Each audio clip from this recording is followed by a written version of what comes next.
पण असेच दिवस होते. म्हणजे दर 4-8 दिवसांनी डॉक्टरकडे जायचं, औषधाची पिशवी बरोबर असायची, घरी यायचं. आणि हे सर्वसामान्य सगळ्या लोकांचं उत्तरार्ध, आयुष्याचा उत्तरार्ध असाच असतो. आपल्याला असा उत्तरार्ध नको आहे. आणि आम्हाला हे कळाल्यानंतर आम्ही हे न्यूट्रिशन घ्यायला सुरुवात केली आणि आमच्यामध्ये जे ट्रान्सफॉर्मेशन झालं ते याच्यामध्ये दिसतं.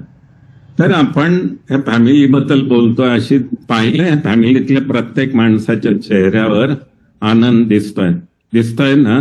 सगळे फॅमिलीमधले लोक निरोगी आहेत, प्रत्येक जण आपलं आपलं काम करत आहे. त्या फॅमिलीतले काही मुख्य आहेत, म्हणजे आजोबा आजी आहेत आणि मुलं आहेत, मुली आहेत, नातवंड आहेत.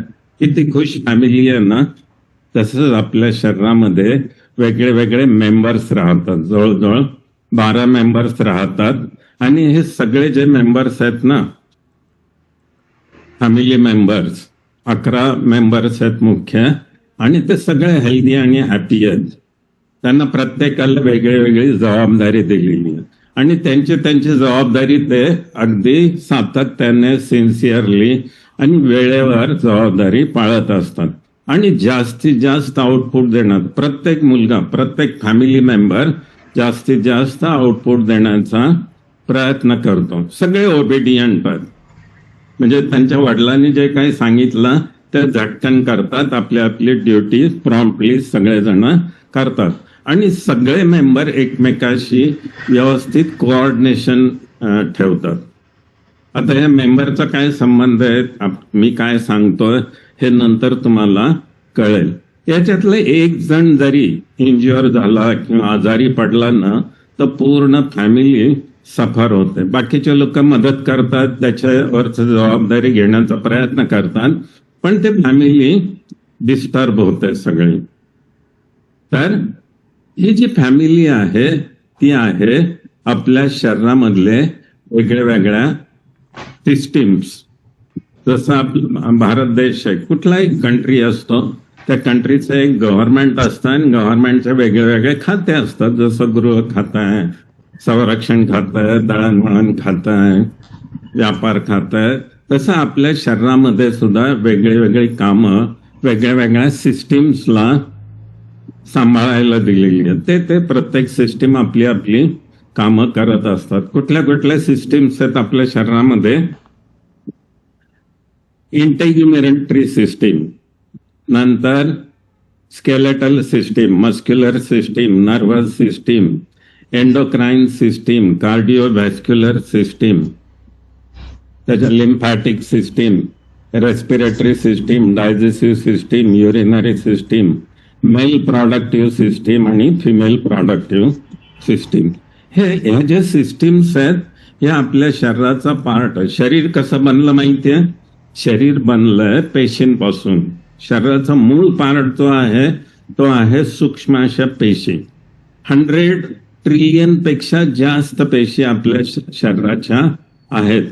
आणि एक गंमत सांगू, या शरीरामध्ये फक्त आपल्या शरीराच्या पेशी नाही राहत, आपल्या शरीराच्या पेशीपेक्षा अनेक पटीने जास्त असणारे बॅक्टेरिया आणि व्हायरस सुद्धा आपल्या शरीरामध्ये राहत असतात.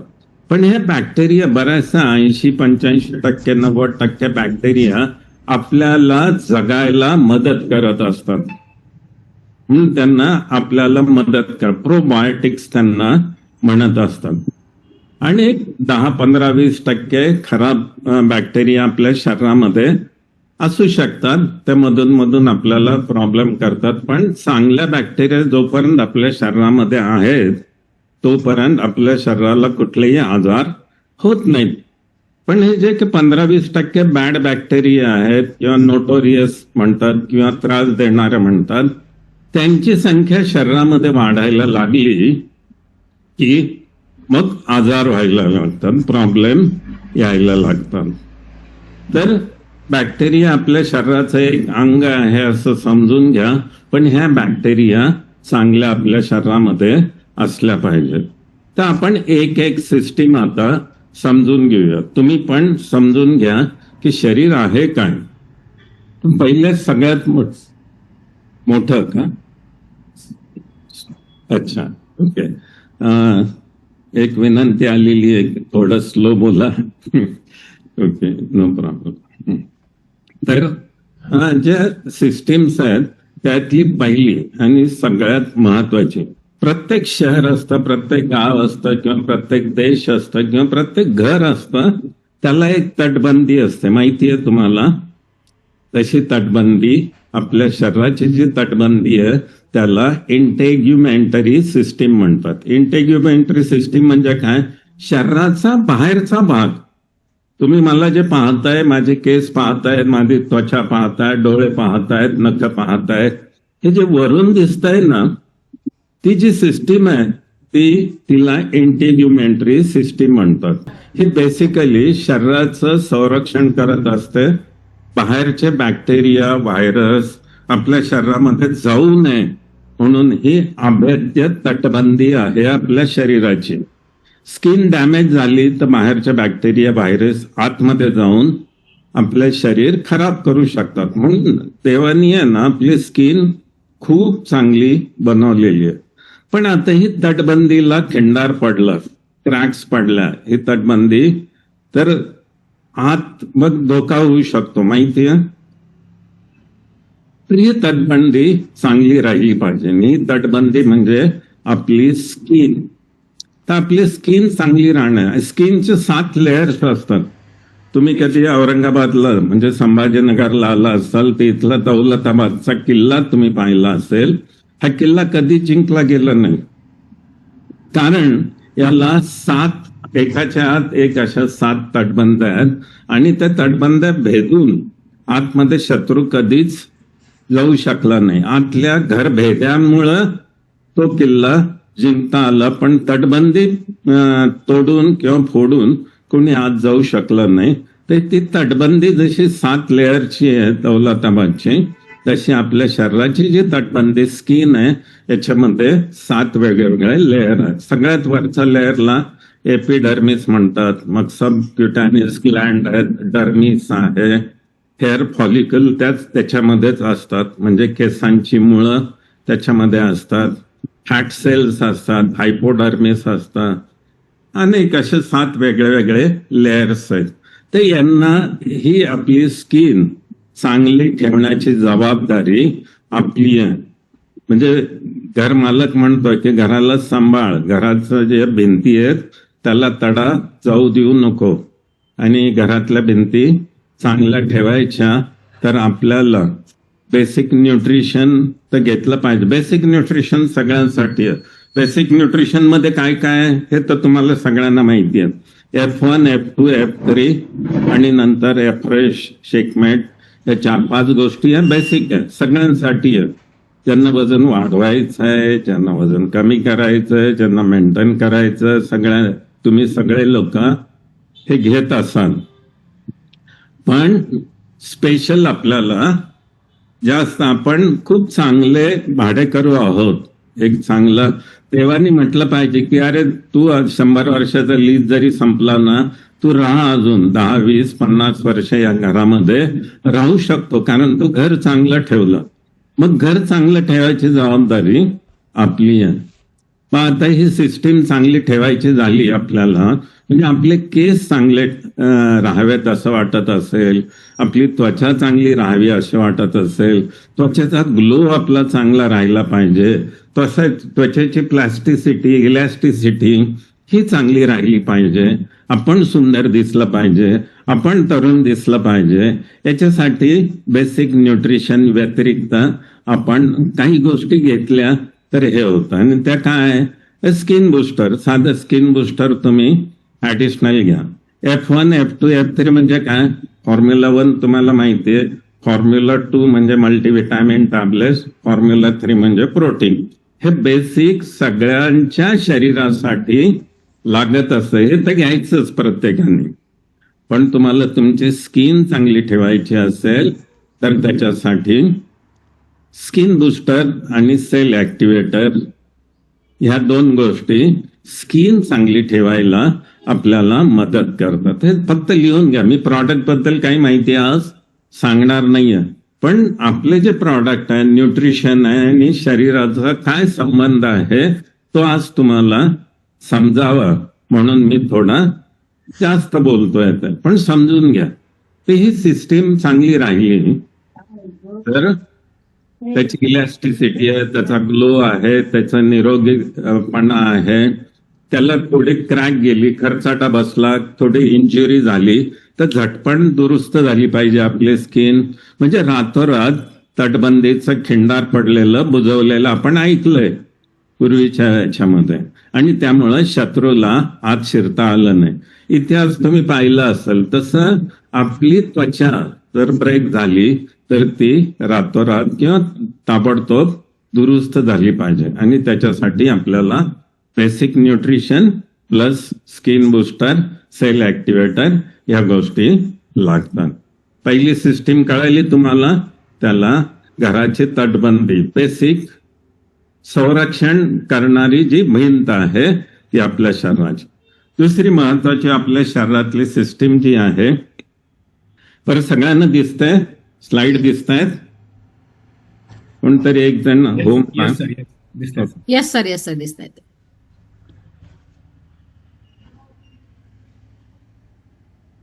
महत्वाची सिस्टीम आहे स्केलेटल सिस्टीम, म्हणजे आपल्या शरीरातला हाडांचा सापळा. हा नसता तर काय झालं असतं, गांडूळ पाहिलं तुम्ही गोगलगाय, आपण गोगलगाय झालं असतं, किंवा गांडूळ पाहिलं आपण असं गांडूळ उचलतो आणि सोडतो, काय होतं जमिनीवर पडल्यावर ते हे होऊ शकतं. त्याला पुढे जायचं म्हटलं तरी त्याच्या त्वचेच्या सेल्सचा वापर करावा लागतो. पण आपल्याला पळता येतं, खेळता येतं, उड्या मारता येतात, चालता येतं, सगळी कामं करता येतात. कशामुळे येतात माहिती आहे? ह्या स्केलेटल सिस्टीममुळे. स्केलेटल सिस्टीम म्हणजे हाडांचा सापळा. किती हाडं आहेत आपल्या शरीरामध्ये माहिती आहे? 206 हाडं आहेत आपल्या शरीरामध्ये, आणि हे एकच हाड नाहीये, 206 हाडं एकमेकाला जोडलेले आहेत. त्यांना सांधे म्हणतात, जॉईंट्स म्हणतात. आता हे हाडं आणि सांधे चांगले ठेवण्याची जबाबदारी कोणाची आहे? आपली आहे. आता या हाडांमध्ये काय काय आहे? तुमची डोक्याची कवटी आहे ना, ते एक पूर्वीच्या काळी तुम्ही आईच्या पोटात होता ना त्यावेळी ही कवटी सुद्धा एक संध नव्हती, हे छोटे छोटे तुकडे होते, ते फ्लेक्झिबल होती. ती जन्म घेताना कवटी अशी दबली जाते, मोठी होते, हे सगळं होतं कारण ते छोटे छोटे तुकडे आहेत, वेगळे वेगळे हाडं होते. म्हणजे जन्माच्या आधी जन्मताना तुमच्या हाडांची संख्या जास्त होती, 216. नंतर हे कवटी मग हळूहळू ती जोडली जाते, आणि 206 साधारण 100 पेक्षा जास्त आपल्या याचे जॉईंट्स आहेत. हे जॉईंट्स वेगळ्या वेगळ्या प्रकारचे आहेत. तुम्ही वेगळ्या वेगळ्या प्रकारचे दारं, खिडक्या पाहिल्या असतील. तुमच्या व्हेकलच्या दारं, व्हेकलच्या खिडक्या, किंवा कुठल्या मोठ्या किल्ल्यांची दारं, खिडक्या, तुमच्या घराचे दारं, खिडक्या, हे जे बनवले ना त्याची उघडझाप जी होते त्या बिजागरामुळं होते. तर आपल्या शरीरामध्ये सुद्धा अशा वेगळ्या वेगळ्या प्रकारच्या बिजागऱ्या आहेत, आणि ते त्याच्या आतमध्ये प्रत्येक जॉईंटच्या मध्ये एक असं खुर्च्या दिलेली आहे, पॅड दिलेलं आहे की ते हाडं एकमेकावर घासू नये म्हणून. तर आपली हाडं चांगली राहिली पाहिजे. नंतर 2 हाडांचा जो जॉईंट आहे त्या जॉईंट मधलं जे काही कुशन आहे ते चांगलं राहिलं पाहिजे. नंतर हाडांची हालचाल ज्या टेंडॉनमुळे होते, लिगामेंट्स आहेत, ते चांगले राहिले पाहिजेत. तर हे स्केलेटल सिस्टीम मध्ये हे वेगळे वेगळे पार्ट येतात. तुम्हाला हे सगळे पार्ट माहिती असण्याची गरज नाहीये, पण हे हाडांचा सापळा आहे म्हणून आपण कामं करू शकतो, एवढं लक्षात घ्या. आता हा हाडांचा सापळा चांगला किंवा कोणाचा होतो आणि का होतो सांगतो. हे हाडं बेसिकली आहे ना 3-4 गोष्टींनी बनलेले आहेत. कॅल्शियम, फॉस्फरस, नंतर मॅग्नेशियम, विटॅमिन डी, हे काही असे बेसिक याच्यामुळे ही हाडं बनलेली आहेत. पण हे हाडं, हे आपली हाडं आहे ना, कॅल्शियमचा एक स्टॉक आहे आपल्या शरीरामधला. कॅल्शियम आपल्या शरीरामध्ये वेगळ्या वेगळ्या गोष्टीसाठी लागत असतं. जसं आपल्या शरीरातले काय हार्मोन बनवायला कॅल्शियम लागतं, आणि आपल्या अन्नामध्ये जर ते कॅल्शियम नसेल तर शरीर काय करतं, हार्मोन तर बनले पाहिजेत. म्हणजे तुम्हाला सुख झालं पाहिजे, दुःख झालं पाहिजे, मुलं झाली पाहिजेत, मला हसता आला पाहिजे, आनंद व्यक्त आला पाहिजे. कशामुळे होतं, आपल्या शरीरातले हार्मोन्समुळं ह्या सगळ्या भावना वगैरे इमोशन होतात. मग ते हार्मोन तयार करायला जे बेसिक गोष्टी लागतात त्याच्यामध्ये कॅल्शियम पण आहे. आता हे कॅल्शियम रोजच्या रोज लागतं. तुम्ही 4 दिवसापूर्वी हसला होता, मग आज हसणार नाही का, रागावणार नाही का, किंवा काय, रोजच्या रोज आपल्याला ह्या गोष्टी लागतात. आणि ह्या गोष्टी मग अन्नामध्ये असल्या पाहिजेत. तुमच्या आहारामध्ये कॅल्शियम नसेल तर शरीर काय करतं की हे कॅल्शियम हाडांमधून घेतं आणि हार्मोन तयार करतं, आणि हळूहळू हाडं आपले ठिसूळ होतात. तर त्याला काही पोरोसिस वगैरे, मी त्याची नावं सांगणार नाही तुम्हाला, पण हाडं ठिसूळ होण्याची ही काही प्रक्रिया आहे, ती आपल्या आहारामध्ये कॅल्शियम नसल्यामुळं होते. मग कॅल्शियम देण्याची जबाबदारी आहे का नाही आपली. रोज किती कॅल्शियम लागतं आपल्याला, जवळजवळ 1000 ते 1200 मिलीग्रॅम कॅल्शियम रोज मिळालंच पाहिजे आपल्या शरीराला, ते शरीर मेंटेन करण्यासाठी. आणि आपल्या आहारामध्ये ते नसतं, म्हणून आपल्याला कॅल्शियम टॅबलेट्स घेण्याची गरज आहे. हर्बलाइफ कॅल्शियम एक टॅबलेट घेतली की 400 मिलीग्राम कॅल्शियम हमखास मिळतं. पण हे कॅल्शियम, तुम्ही म्हणाल बाजारामध्ये पण कॅल्शियम मिळतं. बाजारामधलं कॅल्शियम आणि आपलं कॅल्शियम मध्ये एक खूप महत्वाचा फरक आहे. तो फरक हा आहे की हे कॅल्शियम हाडांमध्ये, दातांमध्ये ऍब्सॉर्ब केलं जातं. काय ऍब्सॉर्ब केलं जातं की त्याच्यामध्ये योग्य प्रमाणामध्ये मॅग्नेशियम आहे आणि व्हिटॅमिन डी आहे. मॅग्नेशियम, व्हिटॅमिन डी आणि कॅल्शियम याचं प्रॉपर मिक्सचर असेल, म्हणजे योग्य प्रमाणामध्ये सगळ्या गोष्टी असतील आणि आहारातून अन्न म्हणून हे आपल्या शरीरामध्ये गेलं तर ते कॅल्शियम हाडांमध्ये ऍब्सॉर्ब केलं जातं. मला 2 वेळा ऍक्सिडेंट झाले होते. 20 फुटावर मी पडलो होतो तरी माझं फ्रॅक्चर झालं नाही. का? 8 वर्षापूर्वी एकदा झालं होतं. 8 वर्ष मी कॅल्शियम घेत होतो ना, मग कशाला फ्रॅक्चर होईल. माझी हाडं बळकट झाली. त्याच्यानंतर 1-2 वेळा मी पडलो होतो. त्याच्यापूर्वी 1-1.5 फुटावरून मी पाय घसरलं होतं तरी माझ्या पायाला फ्रॅक्चर झालं होतं. ज्यावेळी मी हर्बलाइफचं न्यूट्रिशन घेत नव्हतो त्यावेळी, 17, 18, 19 वर्षापूर्वी. पण हे जसजसं घ्यायला लागलो तसतसं हाडं मजबूत झाले. आता फ्रॅक्चर होण्याची शक्यता खूप कमी आहे. मोटरसायकलचे पण अपघात झाले होते मला, पण झाले नाही, कारण त्याच्यासाठी कॅल्शियम आपल्या शरीराला पाहिजे. जॉईंट साठी पण आपल्याकडे जे न्यूट्रिशन आहे, जॉईंट चांगले राहिले पाहिजे का नाही. आपण जॉईंट वापरतो, त्या जॉईंटच्या मधलं जो पॅड आहे, जे कुशन आहे, ते घासलं जातं का नाही. ते घासून गेलं की मग हाडं पण घासायला लागतात. मग हे कुशन मधलं जे आहे त्याला कुर्च्या म्हणतात किंवा कार्टिलेज म्हणतात. हे स्ट्रॉंग ठेवण्यासाठी काय आपल्याकडे उपाययोजना आहे. त्याच्यासाठी आपल्याकडे आहे जॉईंट सपोर्ट नावाचं. तुम्ही लिहून घ्या नाव.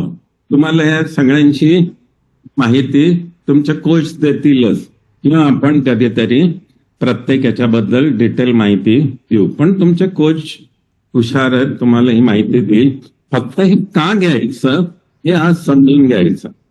तुम्ही जॉईंट्स आणि वयाचे 25-30 वर्षाचा माणूस होईपर्यंत ना बऱ्याच गोष्टी त्याच्या शरीरामध्ये जनरेट होत असतात. वयाच्या 30 नंतर शरीरामधली जनरेशन प्रोसेस स्लो व्हायला लागते आणि मग झिजायला लागतं, कार्टिलेज झिजायला लागतं. मग त्याला मेंटेन करण्यासाठी काय केलं पाहिजे.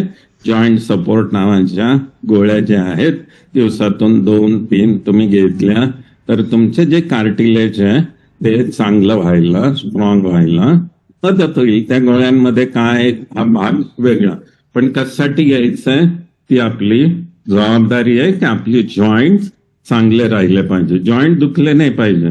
कित्येक लोकांचे गुडघे दुखतात, कित्येक लोकांची पाठ दुखते, कंबर दुखते, गोटे दुखतात. का दुखतात? कारण त्याच्यामधलं जॉईंट मधले जे कार्टिलेज आहे ते घासलंय, तिथून बाहेर ज्या नर्व्स बाहेर पडतात त्या दबल्या जातात, त्यामुळं पेन तयार होत. तर ही दुसरी सिस्टीम स्केलेटल सिस्टीम महत्वाची आहे. ही आहे म्हणून आपण चालू शकतो, ही आहे म्हणून उभं राहू शकतो, हे आहे म्हणून सगळी कामं करू शकतो. पण हाडच स्वतः हालचाल करतात का?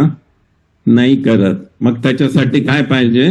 शरीराने एक वेगळी सिस्टीम त्याच्यासाठी ठेवलेली आहे आणि त्या सिस्टीमचं नाव काय आहे?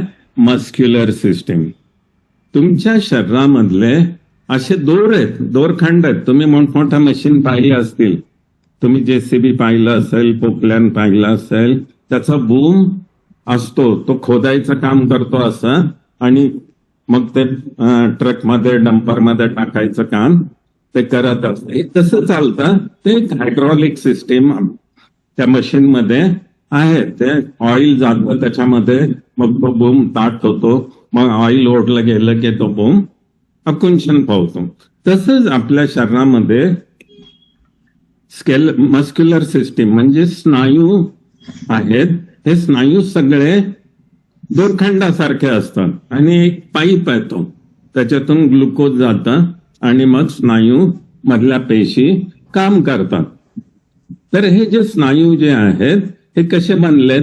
सेल पासून टिश्यूज बनलेत, टिश्यूज पासून मग ते स्नायू बनलेत, धागे धागे, त्याचे दोरखंड झालेत आणि आपल्या सगळ्या हाडांच्या भोवती हे स्नायूंचे दोर असतात आणि त्या दोरामधून रक्त जातं किंवा जे काही जातं, ऑइल जातं आणि मग आपल्या हालचाल आपल्या शरीराची होते.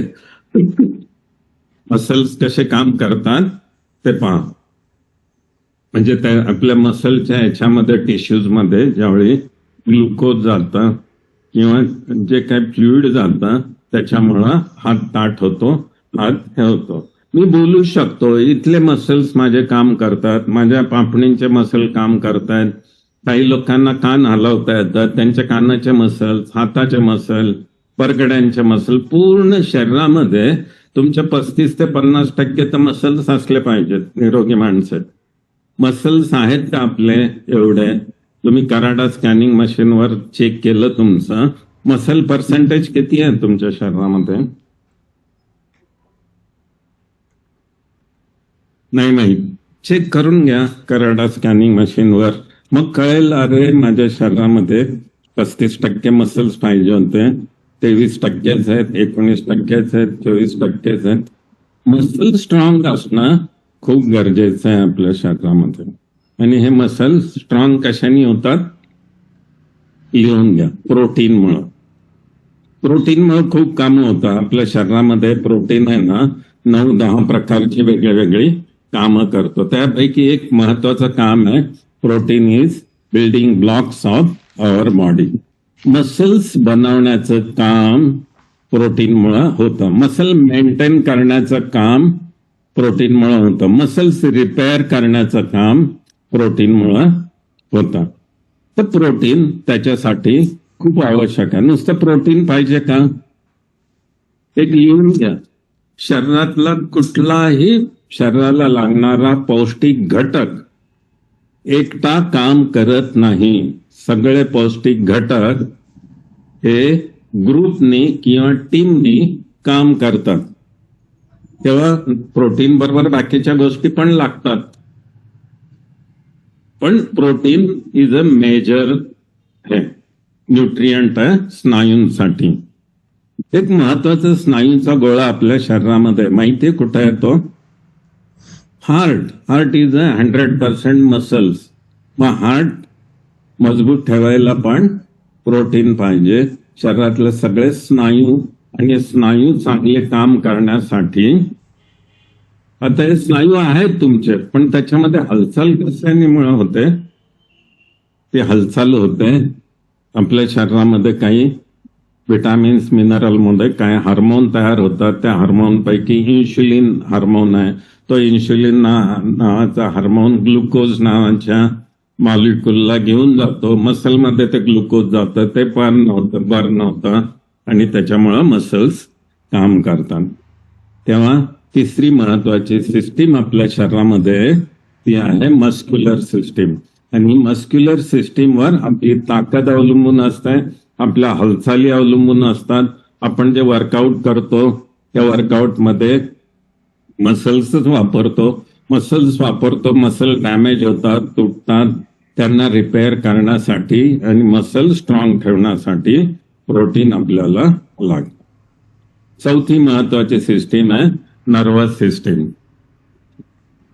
आपल्या शरीरातील मज्जा संस्था ही पण चांगली झाली पाहिजे.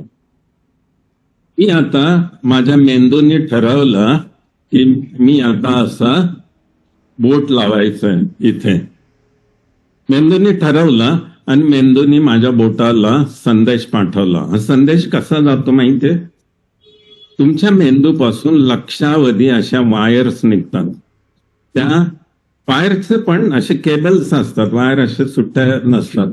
त्या मेंदूच्या खालून त्या वायरचं एक केबल निघते, त्याला स्पायनल कॉर्ड म्हणतात. आपल्या स्पाईन मधून ती जाते. स्पाईन म्हणजे आपला पाठीचा जो मणका असतो ना, तो असा पोकळ असतो, एकावर एक असे मणके ठेवलेले असतात आणि त्याच्यामध्ये असं मध्ये मोठं छिद्र असतं. त्या छिद्रामधून ती केबल जाते लक्षावधी मज्जातंतूंची, नर्व्स इंग्लिशमध्ये म्हणतात. आणि त्या मणक्याला होल्स असतात, जॉईंट्स असतात. त्या होलमधून मग वायर्स बाहेर पडतात ह्या आणि प्रत्येक पेशींपर्यंत लक्षावधी हे नर्व्स आपल्या शरीरातल्या प्रत्येक पेशींपर्यंत जात असतात. प्रत्येक पेशींना या नर्व्स मधून संदेश दिला जातो. संदेश पाठवायचं काम मेंदू करतो आणि संदेश पोचवायचं काम आपल्या शरीरातल्या नर्व्स करतात. आपल्या शरीरातलं हे इलेक्ट्रिक वायरिंग सिस्टीम आहे असं समजा. हे त्याचे डिटेल्स इथं दिलेले आहेत. ते डिटेल्स फक्त बेसिक समजून घ्या. ही नर्वस सिस्टीम पण आपली चांगली राहिली पाहिजे, तर आपलं शरीर व्यवस्थित मेंदूच्या आज्ञेनुसार काम करेल. सपोज घरामधले मुख्य कर्ता पुरुष आहे, तो काही आज्ञा देतो. त्याच्या एका मुलाला सांगतो की जाऊन तू शेतात चक्कर मारून ये, आणि त्या मुलाला ऐकूच गेलं नाही. तो व्हरांड्यात बसलाय मस्तपैकी तंबाखू चोळत. वडील आतून म्हणतात की जरा शेतामध्ये कोणाच तरी आवाज आलाय, ते गुर ओरडलाय, तू जाऊन पाहून ये. पण त्याला जर आवाजच गेला नाही तर तो तिथंच तंबाखू चोळत बसेल. तर हे आवाज पोहोचवण्याचं काम जसं हवा करते किंवा काही आपल्या याच्यातलं इंटरकॉमचं वायरिंग करतं, तसं आपल्या शरीरामधला ह्या नर्व्स करत असतात. ह्या नर्व्स चांगल्या राहण्यासाठी आपल्या शरीर, तुमचा मेंदू चांगला राहिला पाहिजे. त्याच्यासाठी मेंदूला काय काय पाहिजे, या नर्व्स चांगल्या राहण्यासाठी काय काय पाहिजे? मेंदू चांगला राहण्यासाठी बऱ्याच महत्वाच्या गोष्टी लागतात. त्याच्यापैकी एक महत्वाची गोष्ट आहे प्रोटीन, फॅट. चांगल्या प्रकारचं फॅट आपल्या मेंदूला पाहिजे. की omega 3 for example, omega 3 fat आपल्या मेंदूला पाहिजे. मेंदूला व्हिटॅमिन ई पाहिजे, व्हिटॅमिन डी पाहिजे, प्रोटीन पाहिजे, कॅल्शियम पाहिजे, क्रोमियम पाहिजे, मॅग्नेशियम पाहिजे. हे सगळे व्हिटॅमिन्स, मिनरल योग्य प्रमाणामध्ये मेंदूला पाहिजे. ह्या नर्व चांगल्या राहण्यासाठी सुद्धा वेगळ्या वेगळ्या प्रकारचे व्हिटॅमिन्स आणि मिनरल्स लागतातच.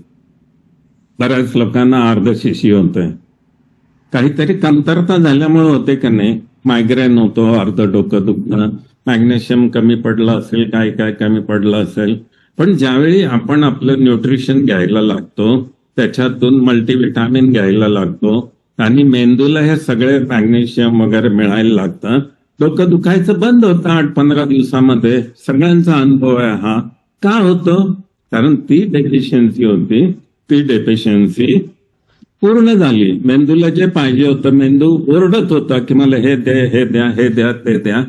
आपण देत नव्हतं, आपण भाकरी भाजी काही खात होतो वेडवाकडं, त्याच्यातून मॅग्नेशियम जात नव्हतं, क्रोमियम जात नव्हतं, कॅल्शियम जात नव्हतं, व्हिटॅमिन डी जात नव्हतं, ई जात नव्हतं, व्हिटॅमिन सी जात नव्हतं, ओमेगा 3 जात नव्हतं, म्हणून आरडाओरडा चालू होता. आता सगळं मिळायला लागलं तर ही नर्वस सिस्टीम जर चांगली चालली नाही, डॅमेज झाली तर पॅरालिसिस होतो. बऱ्याच लोकांना काहीतरी मणक्यांचे आजार होतात, हे होतात, ते होतात, डॉक्टर सांगतात ऑपरेशन करावं लागेल, वेगळं वेगळं काहीतरी होतं. आणि कधी कधी ह्या गोष्टी पॅरालिसिस ऐकायला येतं व्यवस्थित, पॅरालिसिस वगैरे होऊ शकतो. तर आपला मेंदू आणि आपल्या शरीरातल्या सगळ्या नर्व्स चांगल्या ठेवण्याचे काम प्रोटीन करतात आणि मल्टीव्हिटॅमिन करतात. मल्टीव्हिटॅमिन मधले वेगळ्या वेगळ्या हे करतात. सेल ऍक्टिव्हेटर पण याच्यामध्ये महत्वाचं काम करतात. आणि एक लिहून घ्या, ब्रेन हेल्थ नावाची जी काही गोळी आहे आपल्यातली, ती आयुर्वेदाची, ती ब्रेन हेल्थ नावाची गोळी खूप महत्वाचं काम करतं याच्यामध्ये. तर हे फक्त नावं लिहून घ्या. 5वी सिस्टीम जी आहे त्याला एंडोक्राईन. आपल्या शरीरामध्ये वेगळ्या वेगळ्या ग्लँड्स आहेत, जसं हायपोथॅलॅमस आहे, पिनियल ग्लँड आहे, पिट्युटरी ग्लँड आहे, थायरॉइड ग्लँड आहे, ॲड्रेनल ग्लँड आहेत, पॅन्क्रियाज आहे, युटेरस आहे, ओव्हरीज आहेत, टेस्टिस आहेत. ह्या सगळ्या ग्लँडमध्ये काही केमिकल्स किंवा हार्मोन्स तयार होत असतात आणि त्याच्यामुळं आपल्या शरीरातलं सगळं कामं चालत असतात, व्यवस्थित चालत असतात. ते ह्या ग्लँड मधले जे काय हार्मोन्स बनतात, हार्मोन्स म्हणजे एक प्रकारचे केमिकल्स आहेत की जे आपल्या शरीराचं काम करण्यासाठी अत्यंत आवश्यक आहे. जसं तुमच्या पॅन्क्रियाजमध्ये ग्लुकोज बनतं, तुमच्या आहारामध्ये ग्लुकोज, आहाराचं ज्यावेळी डायजेशन होतं त्याच्यातून ग्लुकोज बनतं. पण हे ग्लुकोज पचवण्यासाठी जो काही हार्मोन लागतो त्याला इन्शुलिन म्हणतात. ते इन्शुलिन नसेल तर ते ग्लुकोज पचवलं जात नाही, ते रक्तामध्येच राहतं आणि डायबेटीस होतो. थायरॉइड ग्लँडमध्ये थायरॉक्सिन नावाचं जे काय हार्मोन तयार होतं त्याच्यासाठी तुम्हाला आयोडीन पाहिजे, प्रॉपर पद्धतीने कॅल्शियम पाहिजे. अगदी सूक्ष्म प्रमाणामध्ये या गोष्टी लागत असतात आणि त्या जरी नाही मिळाल्या तरी थायरॉइड होऊ शकतो. तुमची पिट्युटरी ग्लँड व्यवस्थित काम करत नाही. तुमच्या ॲड्रेनल ग्लँड ज्या किडनीच्या वर बसवलेल्या टोपीसारख्या, त्या व्यवस्थित तुमचं सोडियम वगैरे जे कंट्रोल करायचं असतं रक्तातलं ते करत नाहीत. ह्या सगळ्या ग्लँड चांगल्या राहण्यासाठी प्रत्येक ग्लँडला वेगळ्या वेगळ्या प्रकारचे मिनरल्स लागतात.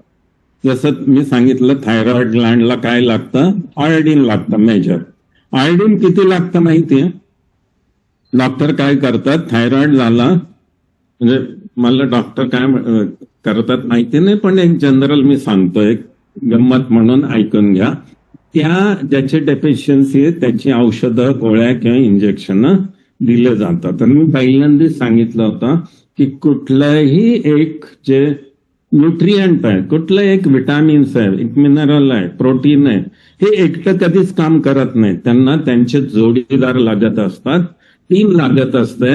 11 जणांची टीम. जसं 11 वेगळ्या वेगळ्या सिस्टीम मिळून आपलं शरीर चालतं, तसे शरीरातलं प्रत्येक पेशींना वेगळ्या वेगळ्या विटामिन्स, मिनरल जे मेजर लागतात त्याच्याबरोबर बाकीच्या गोष्टी पण लागत असतात. हे लक्षात घ्या. तर हे सगळे आपल्या शरीरातले हार्मोन चांगलं करण्यासाठी. बरं, इन्शुलिनसाठी काय लागतं माहितीये तुम्हाला? अरे, क्रोमियम नावाचा धातू मिळत नाही म्हणून इन्शुलिन नीट होत नाही. इन्शुलिन नीट नाही झालं तर डायबेटीस होत. थायरॉइड व्यवस्थित काम नाही केलं थायरॉइड ग्रंथीने की सगळेच याचं कॅलिब्रेशन बिघडून जातं आपल्या शरीरातलं. ते सगळं कंट्रोलिंग सिस्टीम जी आहे आपल्या शरीरातली ती हार्मोनमुळे चालते. आणि ते हार्मोनसाठी विटामिन्स, मिनरल, प्रोटीन, ह्या वेगळ्या वेगळ्या सगळं काही आपल्या शरीराला. मग हे कुठून मिळतं? हे त्याच्यासाठी मल्टीव्हिटॅमिन टॅबलेट घेतली तर आहारामध्ये आहे का ह्या गोष्टी मिळतात का? प्रत्येक गोष्ट, फॉर एक्झाम्पल मी सांगितलं थायरॉइड साठी जे आयोडीन लागतं, किती लागतं माहितीये? 1 ग्रॅमचा 5000 हिस्से केल्यानंतर जो सूक्ष्म प्रमाणामध्ये ते आयोडीन लागत असतात. 5000वा हिस्सा 1 ग्रॅमचा, तेवढं आयोडीन लागत. मग हे आयोडीन जास्त झालं तरी थायरॉइड चा दुसरा प्रकार हायपोथायरॉइड, हायपरथायरॉइड, तुम्ही नावं ऐकले असतील. आयोडीन कमी पडलं तर त्याचं आयोडीन जास्त झालं की दुसऱ्या प्रकारचा थायरॉइड होतो. तर योग्य प्रमाणामध्ये आपल्या शरीराला ते मिनरल मिळालं पाहिजे, आयोडीन मिळालं पाहिजे, आणि ते आपल्या आहारामध्ये असलं पाहिजे. पूर्वीच्या काळी असायचं, पूर्वीच्या काळी हे आयोडीन कुठून मिळायचं? आपण जे मीठ खायचो, खडे मीठ, समुद्री मीठ, त्याच्यातून आपल्याला हे समुद्री मीठ बंद झालं ना खाणं, तेव्हापासून थायरॉइडचं प्रमाण जास्त वाढलं. कारण हे फॅक्टरीवाले जे आहेत ना, नमक बनवणारे, फ्री फ्लोईंग नमक, आपल्याला खूप आवडतं. वा वा, हाताला चिकटत नाही, फ्री फ्लोईंग नमक आपण खातो. आणि ते नमक फ्री फ्लोईंग होण्यासाठी त्याच्यामध्ये जे समुद्री आयोडीन आहे नॅचरल, ते काढलं जातं आणि त्याच्यात केमिकल आयोडीन, म्हणजे तुम्ही कधी कधी तुम्ही पॅकेटवर लिहिलेलं असतं ऍडेड अमुक आयोडीन, म्हणजे लागतं एवढं सूक्ष्म. त्याच्यात जर जास्त ऍड केलं असेल तर तुमचं थायरॉइड वाढेल, तो प्रॉब्लेम होईल त्याला, आणि नसेल तरी प्रॉब्लेम येईल. तर योग्य प्रमाणामध्ये जे आहे ते निसर्गामध्ये असतं, निसर्गातल्या मिठामध्ये असतं, ते जर मिळालं तर. एक उदाहरण मी तुम्हाला देईन.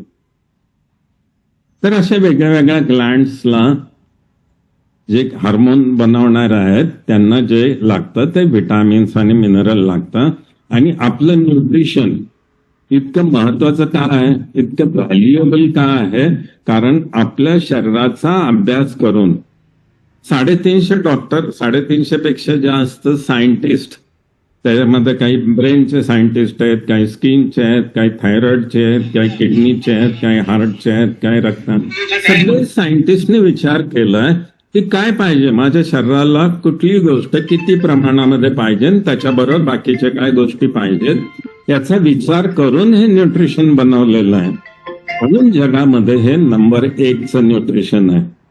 याला तोडच नाहीये. मी 16.5 वर्ष झाले हे घेतोय. तर हे न्यूट्रिशन अत्यंत महत्वाचं आहे आणि त्याच्यामुळं आपली ही एंडोक्राइन सिस्टीम पण चांगली राहते. 6वी सिस्टीम कार्डिओव्हॅस्क्युलर सिस्टीम, आपल्या शरीरातलं दळणवळण खातं, प्रत्येक पेशीला जे काही पाहिजे त्याची पुरवठा करणारा ही संस्था आहे. बोला ना मॅडम. म्हणजे पुरवठा खातं आहे हे हृदय. ही सिस्टीम कार्डिओव्हॅस्क्युलर सिस्टीम हे काम करत असते. या सिस्टीम मध्ये काय काय आहे?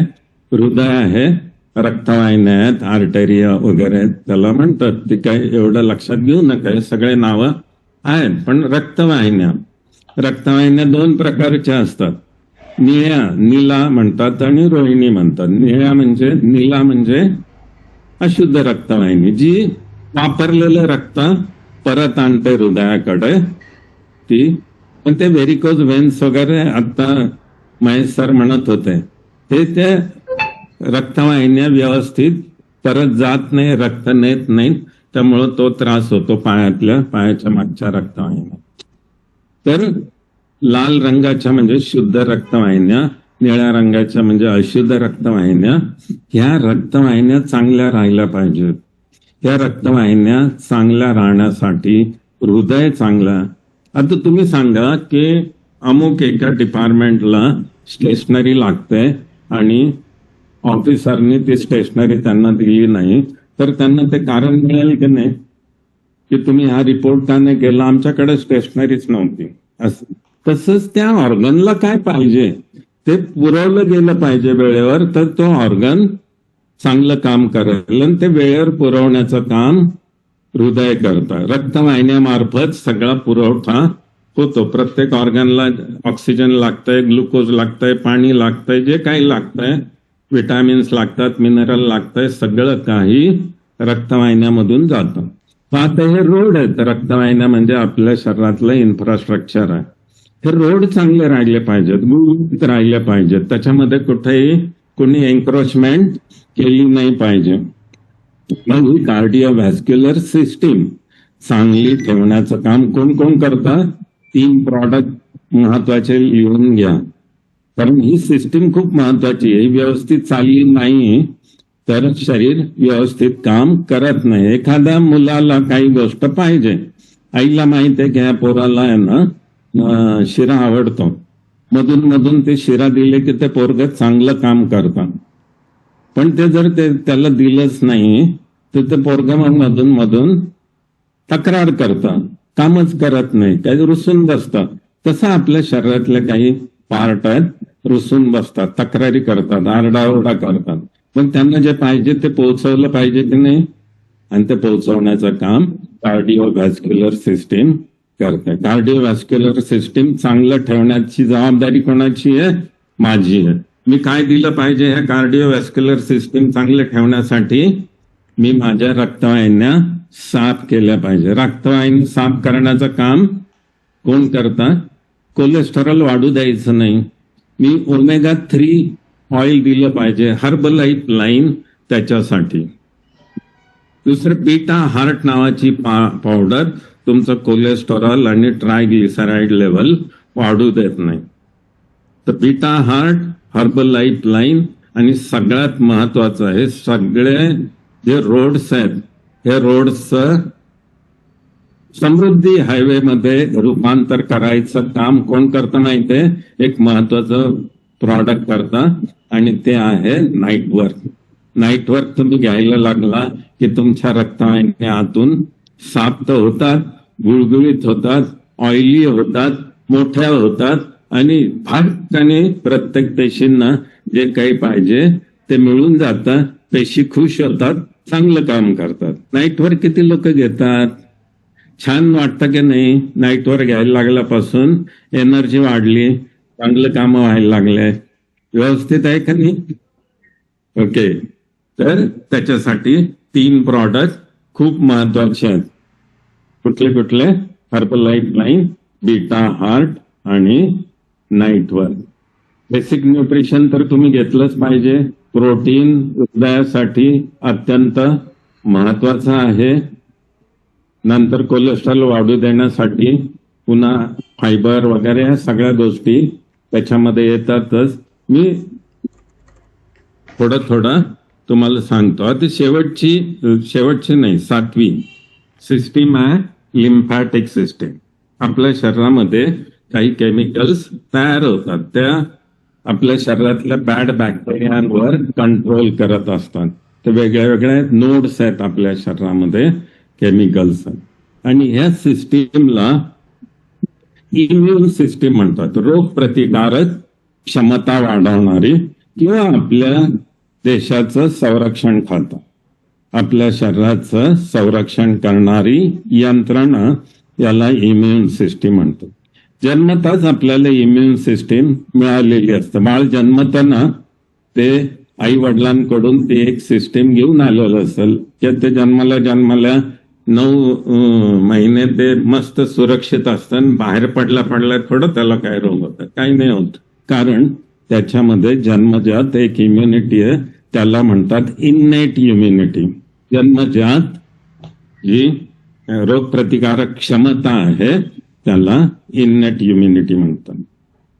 एक बॅरियर इम्युनिटी म्हणजे आपली स्किन आहे, आपल्या शरीरातलं म्युकस जे बनतं, नाकामध्ये म्युकस बनतं, घशामध्ये म्युकस बनतं, आपल्या शरीरामध्ये काही ऍसिड्स बनतात, ते बॅक्टेरिया वापरतात. याला बॅरियर, जे बॅक्टेरिया एक तर शरीरामध्ये जाऊ द्यायच्या नाहीत, गेल्या तर मध्येच त्यांना पकडून ठेवायचं, किंवा आत गेल्या तर ऍसिडमुळं त्यांना मारून टाकायचं. ही एक इम्युनिटी सिस्टीम आपल्या शरीरामध्ये ऑलरेडी आहे. याच्या व्यतिरिक्त कधी कधी काही व्हायरस आणि बॅक्टेरिया आहेत ना, ते आपल्या शरीराला ओळखीच्या नाही आहेत. जसं करोनाचे व्हायरस आला, आपल्याला माहिती नव्हता तो, पण शरीराने काय केलं, तो व्हायरस गेला, मग आपल्या शरीरामध्ये ना काही सेल्स असतात, तशा अल्फा सेल्स असतात, बीटा सेल्स असतात, टी सेल्स असतात, वेगळ्या वेगळ्या सेल्स असतात त्या टी सेल्स काय करतात की आल्या आल्या त्या बॅक्टेरियाला मारायचा प्रयत्न करतात किंवा व्हायरसला मारायचं, त्याला पॅथोजन्स म्हणतात. बाहेरून शरीरात जे शिरतं त्याला पॅथोजन्स म्हणतात. आणि नुसतं मारत नाही, मग त्या टी सेल्स त्यांचा अभ्यास करतात की कशा प्रकारचा शत्रू आहे हा. हे आता पाकिस्तानची बॉर्डर आपल्या पाकिस्तानकडून आलाय तो बॉर्डर हे करून, मग त्याच्याकडे काय काय आहे, तो कसा काम करतो, कसा ड्रेस घातलेला, त्याला मारायचं तर काय, याचा अभ्यास करून आपला रिपोर्ट ते बीटा सेल्सला पाठवतात. आणि मग बीटा सेल्स काय करतात, आपल्या शरीरामधले जे काही इम्युन सेल्स आहेत त्यांना प्रॉपर एक ट्रेनिंग दिलं जातं. ते ट्रेनिंग 5-6 दिवस लागतात त्याला, आणि त्या ट्रेनिंग मधून आपल्या शरीरामध्ये कमांडोज तयार होतात लढण्यासाठी. त्या ठराविक प्रकारच्या नवीन प्रकारच्या शत्रूशी लढण्यासाठी जे कमांडोज तयार होतात त्याला अँटीबॉडीज म्हणतात. आपल्या शरीरामध्ये अँटीबॉडीज तयार करण्याची क्षमता, आपल्या संरक्षण खात्यामध्ये ट्रेनिंगची सोय आहे. तिथं कमांडोजला स्पेशल ट्रेनिंग दिलं जातं. मग कशा प्रकारचं शत्रू आलं तर त्याच्याशी कसं लढायचं, तसं आपल्या शरीरामध्ये अँटीबॉडीज तयार होतात. पण हे अँटीबॉडीज तयार करायला 7-8 दिवस लागतात. तोपर्यंत तुम्हाला सर्दी होईल, पडसा होईल, ताप होईल. काही लोक काय करतात, ताप यायला लागला 2-3 दिवस उतरला नाही की लगेच डॉक्टरकडे जातात आणि अँटीबायोटिक्स घेतात. अँटीबायोटिक्स म्हणजे एक प्रकारे आपल्या लढणाऱ्या सैनिकावर बॉम्ब टाकण्यासारखं आहे. शत्रूला मारायचं म्हणून वरून बॉम्ब वर्षा, पण खाली आपलं सैनिक पण लढताय ना, आपलं सैनिक पण मरणार आहे. मग आपल्या चांगल्या पेशी सुद्धा मरण्याचं काम अँटीबायोटिक करतात. मी सगळ्या डॉक्टरांची माफी मागतो, माझ्या ज्ञानाप्रमाणे मी एक ले मॅन म्हणून बोलतोय, एवढं लक्षात घ्या. तर माझं काही चुकत असेल तर दॅट इज ओके, समजून घ्या. पण त्या अँटीबॉडीज आपल्या शरीरामध्ये होतात. म्हणून आपल्याला कधी कधी इंजेक्शन दिलं जातं. आधी कुठलं व्हायरसचं हे आलं, करोनाचं, आपल्याला व्हॅक्सिन दिलं जातं. व्हॅक्सिन काय करतं माहितीये, व्हॅक्सिन मध्ये असे थोडे वीक झालेले त्याच टाईपचे व्हायरस असतात, ते शरीरामध्ये टोचलं जातं. शरीरातले इम्युन सेल्स त्याचा अभ्यास करतात आणि अँटीबॉडीज तयार करतात. म्हणून व्हॅक्सिन घ्या, व्हॅक्सिन घ्या. गव्हर्नमेंट का मागं लागतं, कारण आपल्या शरीरामध्ये त्या अँटीबॉडीज तयार झाल्या पाहिजे. तर ह्या सगळ्या टी सेल, बी सेल, ज्या काही शरीरातल्या इम्युन सेल्स आहेत, या इम्युन सेल्सला सुद्धा चांगलं करणं. तुमच्या याला जखम झाली, कट झाला, तर तो दुरुस्त करण्याचं काम आपल्या शरीरातली इम्युन सिस्टीमच करते. पटकन त्याला सील होतं, ती जखम, रक्त हार्ड होतं, ते सील होतं आणि बाहेरून बॅक्टेरिया, व्हायरस आत जाऊ देत नाही, इन्फेक्शन होऊ देत नाही. तर ह्या सगळी यंत्रणा चांगली करण्यासाठी यांना महत्वाचं लागतं प्रोटीन. ह्या ज्या टी सेल, बी सेल प्रोटीन पासून बनतात. म्हणून प्रोटीन बरेच वेळा आपल्याला सांगतात प्रोटीन घेऊ नका, प्रोटीन घेऊ नका. अरे प्रोटीन महत्वाचा भाग आहे आपल्या शरीराचं काम करण्यासाठी. तर प्रोटीन आपली इम्युनिटीसाठी खूप महत्वाचं आहे. मल्टीव्हिटॅमिन, वेगळ्या वेगळ्या प्रकारचे व्हिटॅमिन्स आणि मिनरल लागत असतात, त्यामुळं हे पण गरजेचं आहे. आणि सगळ्यात महत्वाचं सेल ऍक्टिव्हेटर, सेल्युलॉस, ह्या ज्या गोष्टी आहेत त्याच्यामुळे सुद्धा आपली इम्युनिटी चांगली होते. ॲलो प्लस म्हणून सुद्धा आपली इम्युनिटी चांगली होते. तुम्ही प्रॉडक्टचे नावं फक्त लिहून घ्या, किती महत्वाचे आहेत ते प्रॉडक्ट. इम्युन सिस्टीम चांगली करण्याचं काम आपलं आहे, आणि ती चांगली करण्यासाठी जे काही लागतं ते पुरवण्याचं काम आपलं आहे. काय काय लागतं, ओमेगा 3 पण लागतं, प्रोटीन पण लागतं, मल्टीव्हिटॅमिन पण लागतं, आणि एक स्पेशल आपले टॅबलेट बनवल्यात, आणि ती आहे इम्युन हेल्थ. आपला आयुर्वेदाच्या सायन्स प्रमाणे ती बनवली गेलेली आहे. तर इम्युन हेल्थ टॅबलेट खूप महत्वाची आहे. तर इम्युन सिस्टीम समजली तुम्हाला? कोणतरी एकाने हो म्हणा, नसेल समजले तर पुढे जाऊ. Yes, sir. Yes. Okay. हो सर, हो सगळे हो म्हणा. मनात Yes, मनात sir, हो yes, म्हणा. sir. मान हलवा सगळे, मान हलवा. हेच मला दिसतात सगळ्यांचे. तर sir. पुढची सिस्टीम कडे जाऊ. पुढची महत्वाची सिस्टीम आहे रेस्पिरेटरी सिस्टीम. आपल्या शरीरातली श्वसन यंत्रणा ही पण कार्डिओव्हॅस्क्युलर सिस्टीमचाच जुळा भाऊ आहे. हा कार्डिओव्हॅस्क्युलर सिस्टीम चांगली चालायची असेल, शरीर चांगलं चालायचं असेल तर रेस्पिरेटरी सिस्टीम चांगली राहिली पाहिजे. करोनामध्ये लाखो लोक का मेले माहितीये? रेस्पिरेटरी सिस्टीमवरच हल्ला झाला होता. हे चीनच्या मावळट लोकांनी तो जो व्हायरस काढला होता ना, तो व्हायरस आपल्या रेस्पिरेटरी सिस्टीमवर अटॅक करत होता, आपल्या फुफ्फुसांमध्ये जात होता, फुफ्फुस ब्लॉक होत होते. आणि त्या फुफ्फुसांचं काय काम आहे? रेस्पिरेटरी सिस्टीम किती मोठी आहे? तुमचं नाक आहे, नाकाच्या आतमध्ये व्हॉल्व्स आहेत, तिथून एक श्वास नलिका जाते. त्या श्वास नलिकाला 2 फाटे फुटतात. मग त्या 2 फाट्याच्या खाली 2 वेगळे वेगळे लोहाराचे भाते आहेत काळ्या रंगाचे, ते सारखे चालू. तुम्ही पाहिलेत ना ते लोहाराचे भाते? तो भाता दाबला की हवा बाहेर जाते आणि आग उसळून येते आणि भाता हे झाला की त्या भातामध्ये हवा जाते, भाता दाबला की त्या आगीला हवा मिळते. तर तसंच सेम आपली फुफ्फुसं काम करत असतात. यांचं काम काय आहे? बाहेरची वातावरणामधलं हवा ओढून घ्यायची. कशासाठी लागते हवा? हवा कशासाठी लागते असं जिवंत राहण्यासाठी असं उत्तर देऊ नका. त्या हवेमध्ये जे ऑक्सिजन आहे ना, तेवढंच आपल्याला लागत असतं, बाकी काही गरज नसते. मग आपली रेस्पिरेटरी सिस्टीम काय करते?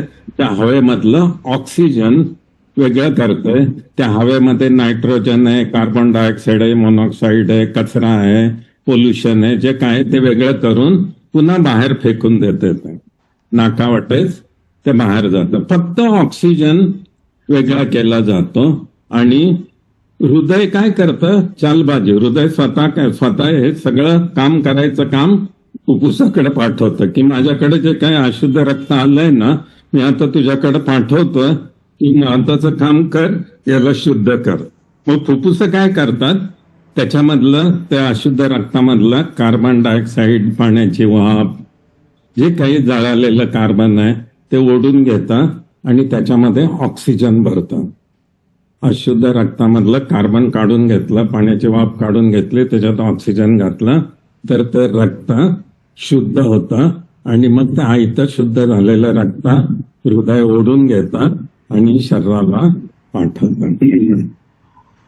तुमच्या शरीराला त्याच्यासाठी ऑक्सिजन खूप महत्वाचं आहे. ऑक्सिजन काय काम करतो? अशुद्ध रक्त शुद्ध करायचं काम करतो. तर आपली रेस्पिरेटरी सिस्टीम हे आपले जे काही भाते आहेत, आपले फुफ्फुस म्हणतात, फेफडे म्हणतात, लंग्स म्हणतात, हे चांगले राहिले पाहिजेत. आणि हे एवढं महत्वाचं असताना आपल्या शरीरामध्ये 3 अवयव खूप महत्वाचे आहेत. त्यामुळं निसर्गाने त्यांना प्रोटेक्ट करण्याची वेगळी यंत्रणा तयार केली, पिंजराच केलेला आहे. म्हणजे कुठल्या तरी एका राक्षसाचा जीव किंवा कुठल्याचा जीव पिंजरामध्ये होता, पोपटामध्ये होता ना, तसा आपला जीव सुद्धा ह्या पिंजऱ्यामध्ये आहे. त्या आहेत छातीच्या बरगड्या. त्या छातीच्या बरगड्यामध्ये फुफ्फुसाला ठेवलंय, हृदयाला ठेवलंय आणि लिव्हरला ठेवलंय. हे 3 पोपट आहेत ना, खूप महत्वाचे आहेत, म्हणून निसर्गाने त्यांना पिंजऱ्यात ठेवलेलं आहे. तर आपल्या छातीचे फासाळ्या पण त्याचे एक्सपांड होतात, कॉन्ट्रॅक्ट होतात, तशी फुफ्फुस पण. फुफ्फुसांच्या खाली काम करण्यासाठी एक हे असतं, स्नायूचं एक प्लेट असते, त्याच्यामुळं फुफ्फुस एक्सपांड होतात, कॉन्ट्रॅक्ट होतात. तर ही फुफ्फुस चांगली राहिली पाहिजे, श्वास नलिका चांगल्या राहिल्या पाहिजे. आणि हे सगळं चांगलं ठेवण्याचं काम आपल्याला करायचं. त्याच्यासाठी एक तर आपली काही व्यसनं असतील ना, निकोटीनमुळं, याच्यामुळं याच्या फुफ्फुसामध्ये बारीक बारीक छिद्र असतात, ते ब्लॉक झाले की ते मग ऑक्सिजन वेगळं करायचं काम करत नाही. म्हणजे निकोटीनमुळं पण होतं, अल्कोहोलमुळं पण होतं, आणि काही व्हायरस गेला फुफ्फुसांमध्ये, पण ते व्हायरस जाऊ नये म्हणून निसर्गाने किती आपल्या नाकामध्ये वॉल बसवलेत, एक चिकट पदार्थ ठेवलाय ते जाऊ देऊ नये, तरी पण काही जिद्दी जातात आतमध्ये. याला चांगलं ठेवण्यासाठी तुम्ही ॲलो घ्या, ॲलो प्लस घ्या, नंतर ओमेगा 3 पण हे काम करतं, सेल ऍक्टिव्हेटर हे काम करतं. तर ही रेस्पिरेटरी सिस्टीम चांगलं ठेवण्यासाठी आपल्याला हे केलं पाहिजे. इनहेलेशन, एक्सहेलेशन या सगळ्या गोष्टी व्यवस्थित झाल्या पाहिजे, रक्त शुद्ध झालं पाहिजे आणि याच्यासाठी आपण घ्यायचं.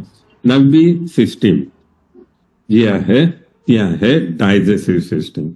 आपल्या शरीराला एनर्जी आपल्याला फूडमधून मिळते. तर ही जी आपली सिस्टीम आहे ना, सगळ्यात मोठी, त्वचेनंतर सगळ्यात मोठी सिस्टीम, जवळजवळ 10 मीटरपेक्षा मोठी सिस्टीम आहे. ही तोंडापासून चालू होते ते गुदद्वारापर्यंत, हे सगळी पाईपलाईन, क्लोज पाईपलाईन आहे. ही चांगली राहिली पाहिजे. याचं काम काय आहे? याचं 3 टप्प्यामध्ये पचन करण्याचं काम आपल्या शरीरामध्ये होतं. याच्यामध्ये तुमचं सलायवा ग्लँड, जे लाळ ग्रंथी तोंडामध्ये असतात, जिभेच्या खाली वर, 30% पचन आपलं तोंडामध्येच होतं. तेव्हा तुम्ही ज्यावेळी एखादा घास चावता त्याच्यामध्ये लाळ मिसळली जाते. इट इज मेकॅनिकल प्रोसेस इथे चालू होते. कट करायचं काम, कट केलं जातं, मग तो घासमध्ये सलायवा म्हणजे लाळ मिसळली जाते आणि तो घास सॉलिड पासून लिक्विड होतो, सेमी लिक्विड बनवला जातो. म्हणून पूर्वीच्या काळी आपले म्हणायचे 32 वेळा घास चावून खा. कशासाठी? तो लिक्विड झाला पाहिजे. आणि एक वाक्य लिहून घ्या नेहमी की ड्रिंक युअर फूड आणि इट युअर वॉटर. आपण आपलं अन्न गिळलं पाहिजे, म्हणजे पाणी पिल्यासारखं ड्रिंक केलं पाहिजे. मग तितक्या वेळ म्हणून 30-32 वेळा चावा असं सांगायचं. त्याला लाळ मिसळली की त्याचं पाणी होतं आणि मग इसोफेगस जो आहे त्याला अन्ननलिका म्हणतात. ते इसोफेगसच्या आधीचा घशामधला जो पार्ट असतो तर इपिग्लोटिस म्हणतात. तिथं वॉल्स असतात. मग काही अन्न श्वासनलिकेमध्ये जाऊ द्यायचं नाही वगैरे, ते भाग तिथे होतं. तिथून खाली इसोफेगस म्हणजे अन्ननलिका. अन्ननलिका म्हणजे अशी ओपन पाईप नसतो तो की घास खाल्ला टपकाने खाली पोटात पडला, असं कधी होत नाही. ते सापाच्या पोटामध्ये त्यांनी उंदीर गिळल्यावर जसं तो उंदीर मागे मागे जातो तसं आपल्या पोटामध्ये अन्न जठरामध्ये जातं. जठरामध्ये मग जे ऍसिड असतं ते ऍसिड प्रॉपर बनलं तर पचन चांगलं होतं. हा जो इसोफेगस आहे, अन्ननलिका आहे, ती पण चोकअप कधी कधी होऊ शकते. तिथं पण बेडके होतात, कफ होतो, काय होतो. नंतर ती पण साफ राहिलं पाहिजे. स्टमक मधलं ऍसिड पण व्यवस्थित झालं, स्टमकची हालचाल व्यवस्थित झाली पाहिजे. गॅल ब्लॅडर मध्ये पण पाचकरस तयार झाले पाहिजे. त्याच्या खाली पॅन्क्रियाज आहे, त्याच्यामध्ये इन्शुलिन तयार झालं पाहिजे, ग्लुकोज तयार झाला पाहिजे. अन्नामधलं सगळ्या उपयोगी गोष्टी बाजूला करायच्या आणि निरुपयोगी.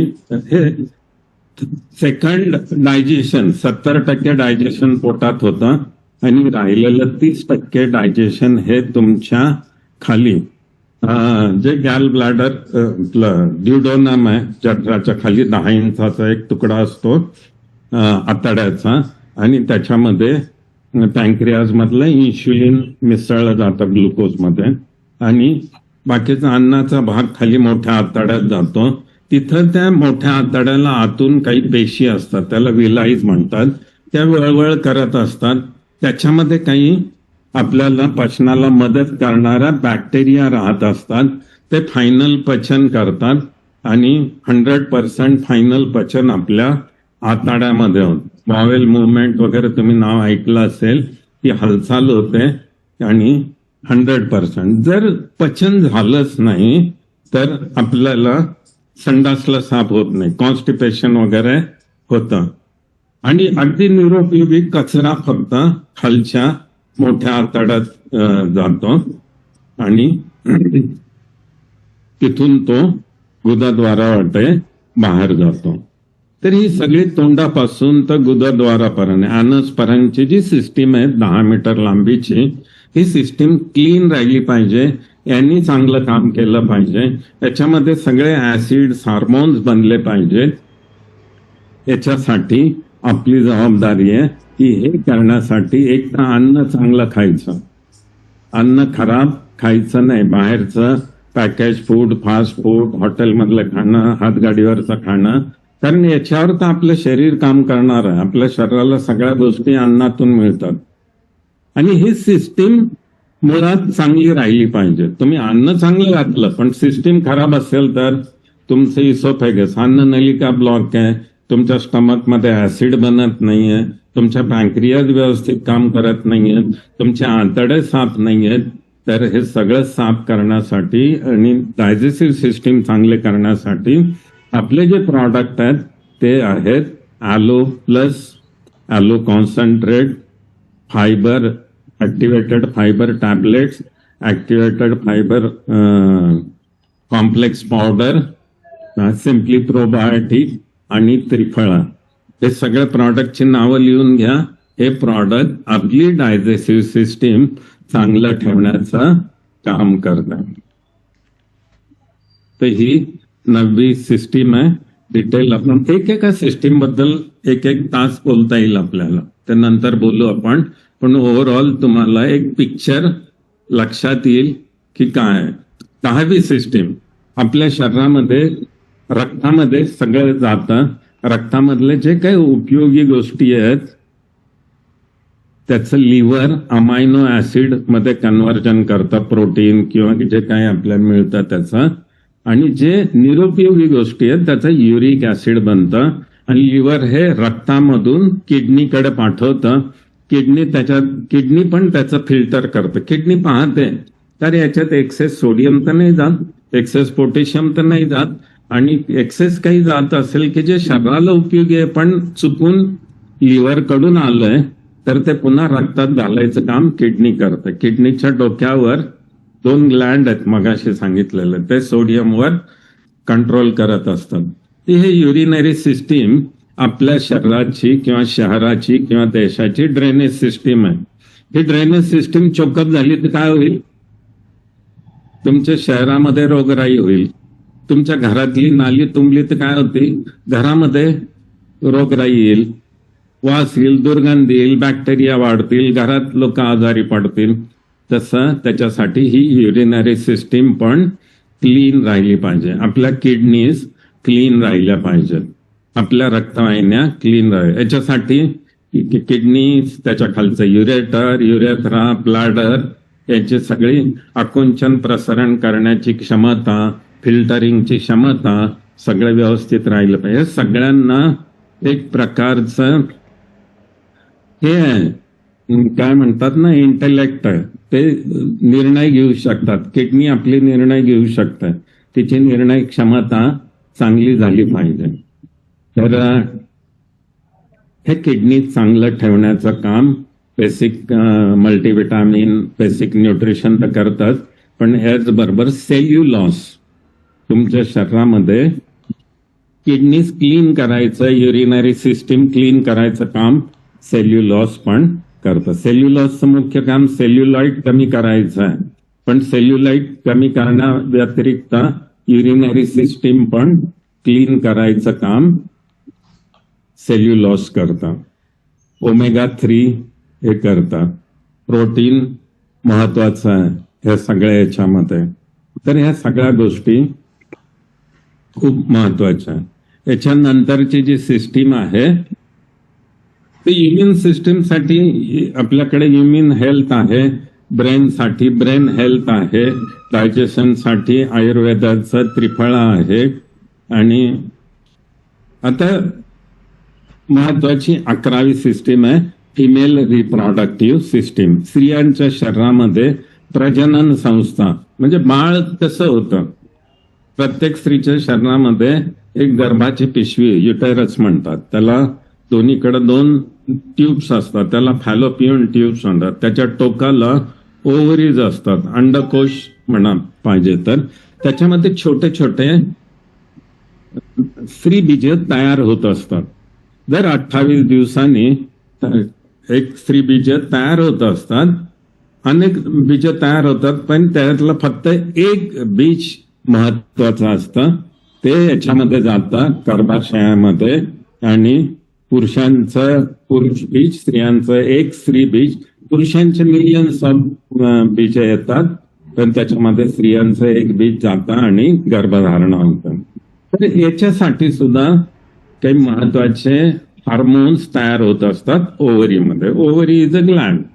ते हार्मोन तयार झाले पाहिजेत आणि त्या हार्मोनसाठी सुद्धा आपल्याला महत्वाचं जे लागतं ते मल्टीव्हिटॅमिन लागतं आणि वुमन चॉईस हे काम करतं. शरीरातल्या स्त्रियांच्या शरीरामध्ये जर हार्मोनल इम्बॅलन्स झालं तर थायरॉइड होणं वेगळं किंवा गर्भधारणा न होणं, त्याला काय म्हणतात नपुसकता येणं वगैरे सगळ्या स्त्री पुरुषांच्या बाबतीमध्ये होऊ शकतं. याच्यामध्ये जे इस्ट्रोजेन तयार व्हायला पाहिजे ते इस्ट्रोजेन तयार होण्यासाठी काही ठराविक मिनरल्स लागतात, विटामिन्स लागतात.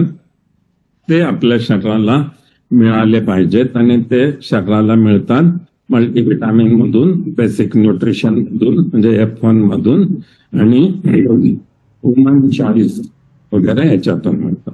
हे जसं फिमेल रिप्रोडक्टिव्ह सिस्टीम आहे तशी पुरुषांची पण रिप्रोडक्टिव्ह सिस्टीम आहे. पुरुषांच्या रिप्रोडक्टिव्ह सिस्टीम मध्ये हे सगळे वेगळे वेगळे भाग येतात. त्याच्यामध्ये सुद्धा टेस्टेस्टोरॉन नावाचा हार्मोन शरीरामध्ये बनला पाहिजे. तर हार्मोन बनण्यासाठी सुद्धा आपल्याला काही ठराविक प्रकारचे विटामिन्स आणि मिनरल आपल्या शरीरामध्ये गेले पाहिजे.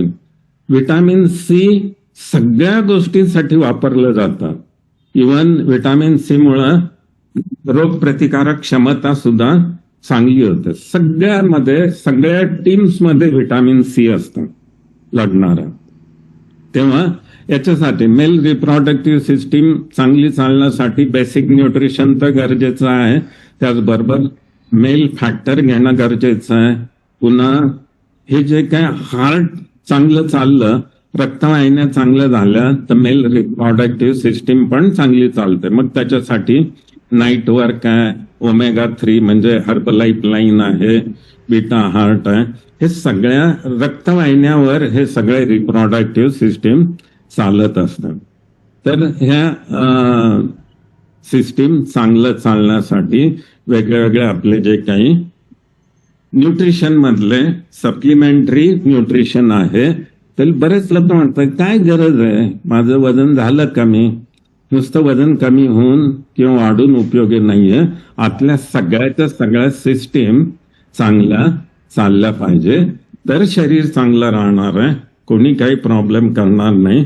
आणि मग देव म्हणेल 100 वर्ष काय 150 वर्ष या घरामध्ये राहा म्हणून. तर आपण चुकीचं खातो. मुख्य आहे ना आपल्या शरीरातल्या सगळ्या सिस्टीम चांगल्या चालाव्यात म्हणून मुळात अन्न चांगलं पाहिजे. पण आपण अन्न चांगलं घेत नाही, शिळं पाक काहीतरी खातो. बरेच लोक दुग्धजन्य पदार्थ खातात, बरेच लोक हॉटेलमधलं खातात, नॉनव्हेज बरेच लोक खातात आणि त्याच्यामध्ये सडण्याची प्रक्रिया चालू झाली असते, ते वरून कळत नाही आपल्याला. भाजीपाल्यामध्ये, मटणामध्ये, मास्यामध्ये, चिकनमध्ये, आणि तेच आपण खातो. त्यावेळी त्याचे जे काही अन्नाच्या ज्या पेशी शरीरात जातात त्याचे काही इलेक्ट्रॉन्स मिस झालेले असतात. ते अशा पिसाळलेल्या पेशी शरीरात गेल्या तर आपल्या शरीरातल्या नॉर्मल पेशींना पण त्या खराब करतात. आणि एक चांगली पेशी मरताना दुसरी चांगल्या पेशींना जन्म देऊन मरते, हे तुम्हाला माहिती आहे. पण पिसाळलेली पेशी ज्यावेळी मरते त्यावेळी अनेक मल्टिपल पिसाळलेल्या पेशी शरीरामध्ये तयार होतात, त्याच्या गाठी गाठी होतात आणि त्या मग अवरोध निर्माण करतात, अँड दॅट इज कॅन्सर. तर हे अन्न, म्हणून अन्न बेसिकली अन्न आपण बदललं पाहिजे. आणि आपलं फॉर्म्युला 1, फॉर्म्युला 2, फॉर्म्युला 3 ह्या ज्या गोष्टी आहेत त्या गेल्या पाहिजे. आपल्या शरीरामध्ये अँटीऑक्सिडंट्स गेले पाहिजेत. त्या अँटीऑक्सिडंट कशा कशातून मिळतात? Cell active. आपल्या बेसिक मल्टीव्हिटॅमिन मध्ये अँटीऑक्सिडंट आहेत. तसं त्या व्यतिरिक्त सेल्युलॉस आहे, सेल ऍक्टिव्हेटर आहेत, ह्या बऱ्याच गोष्टीतून आपल्या म्हणून हे न्यूट्रिशन खूप महत्वाचं आहे. ते अँटीऑक्सिडंट आपल्याला कॅन्सर होऊ देत नाही. म्हणून सगळ्याचे सगळे 11 आपल्या ह्या घरातले फॅमिली मेंबर्स जर चांगले ठेवायचे असतील, आनंदी ठेवायचे असतील, तर आपल्याला वेलनेस त्याच्यासाठी आहे. आणि नुसतं न्यूट्रिशन नाही आहे, त्याच्याबरोबर 100% ही सिस्टीम जर चांगली परफॉर्म करावी वाटत असेल तर प्रॉपर रेस्ट अँड रिलॅक्सेशन घेतलं पाहिजे, वेळेवर खाणं पिणं केलं पाहिजे, चांगले विचार केले पाहिजे, लोकांना हेल्प केली पाहिजे. हे कशासाठी करायचं? आपल्या शरीरामध्ये एक 4 चांगले हार्मोन बनतात, ऑक्सिटोसिन, डोपामाइन, सेरोटोनिन आणि एंडॉर्फिन. हे जे 4 महत्वाचे हार्मोन तुमच्या ब्रेन मध्ये बनतात ना, ते तुमच्या शरीरामध्ये बॅड बॅक्टेरियांना वाढू देत नाही, आजार होऊ देत नाही. आणि म्हणून त्याच्यासाठी तुम्हाला चांगला विचार केला पाहिजे, पॉझिटिव्ह थिंकिंग केलं पाहिजे, लोकांना मदत केली पाहिजे, लोकांना अप्रिशिएट केलं पाहिजे, ग्रॅटिट्यूड ठेवला पाहिजे. ह्या सगळ्या गोष्टी आपल्या स्वतःच्या फायद्यासाठी आहे, मोठेपणा दाखवण्यासाठी नाही आहे. तुम्ही ज्यावेळी ग्रॅटिट्यूड व्यक्त करता, ज्यावेळी लोकांना मदत करता, त्यावेळी तुमच्या शरीरामध्ये हे हार्मोन तयार होतात आणि तुम्ही निरोगी होता. रेग्युलर आणि ॲडिक्वेट एक्सरसाइज रोज केला पाहिजे आणि 80% न्यूट्रिशन, त्या सगळ्या यांना जे काही आवडतं ते सगळं दिलं पाहिजे. प्रत्येक मुलाला मुलीला जे काही आवडतं ते मिळालं की सगळे चांगले काम करतात. हे सगळं करणं याला वेलनेस म्हणतात. आणि जे लोक वेलनेस मध्ये आहेत ते ह्या घरामध्ये 100, 150, 200 वर्ष पण राहू शकतात. तर थँक्यू व्हेरी मच. पुष्कळ काही बोलण्यासारखं आहे, पण आपण आता इथं